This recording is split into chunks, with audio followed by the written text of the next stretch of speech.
தொடர்ந்து ஐந்து முறை தமிழகத்தினுடைய முதல்வராக இருந்து அடக்கப்பட்ட, ஒடுக்கப்பட்ட, பிற்படுத்தப்பட்ட விளிம்பு நிலை மக்களுக்காக, சமூக நீதிக்காக உழைத்து இன்றைக்கு தமிழகத்தில் இன்றைக்கு லட்சம் கீழ் கடன் நிலையில் இருக்கிற நம்ம தமிழர்களெல்லாம், படித்த கல்வியாளர்களெல்லாம் இன்றைக்கு மேம்படுத்திய ஒரு பெருமகனார் அவருடைய 102வது அந்த பிறந்த நாள் விழாவை இன்றைக்கு மரியாதைக்குரிய நம்மளுடைய ஐயா அழுதி அவர்கள் சொன்னார்களே, ஏன் இந்த நிகழ்வை நடத்துகிறோம், ஏன் இது கொண்டாடுகிறோம் என்கின்ற ஒரு நிலையை அற்புதமான ஒரு விளக்கத்தை கொடுத்தார்.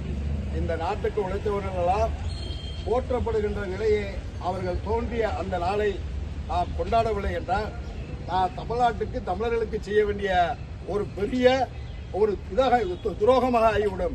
ஆனால் இந்த நேரத்தில் இந்த பெருமக்களை நாம் போற்றப்படவில்லை என்றால் வருங்கால சந்ததிகளுக்கு அந்த வரலாறு தெரியாமல் போய்விடும்.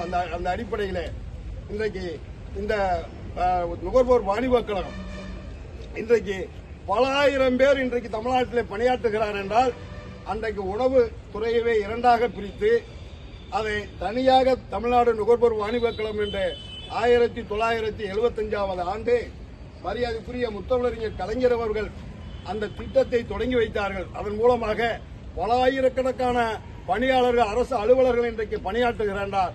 அந்த பெருமகன் கொடுத்த அந்த நல்ல செய்தி இன்றைக்கு பல குடும்பங்களை அவர் சொன்னார்களே, நன்றி மறவா தலைவனுக்கு நான் புகழஞ்சலியை செலுத்துகிறேன் அப்படின்னு சொன்னார்கள். அதே மாதிரி பல குடும்பங்கள் இன்றைக்கு உயர்ந்திருக்கிறது. இன்றைக்கு பல குடும்பங்கள் வாழ்ந்து கொண்டிருக்கிறார் என்றால் இந்த நேரங்களிலே இந்த பெருமகனை நாம் பாராட்டித்தான் ஆக வேண்டும். அந்த அடிப்படையில் அந்த பெருமகனுடைய புகழ் இன்றைக்கு ஓங்கி இருக்கிறது. அது மட்டுமல்லாது இந்த நுகர்வோர் வாணிபக் கழகம் இன்றைக்கு இது வேறு இடத்திற்கு செல்லுகின்ற ஒரு நிலை இருந்தது. இங்க இருக்கிற அலுவலக பெருமக்களுக்கெல்லாம் தெரியும்.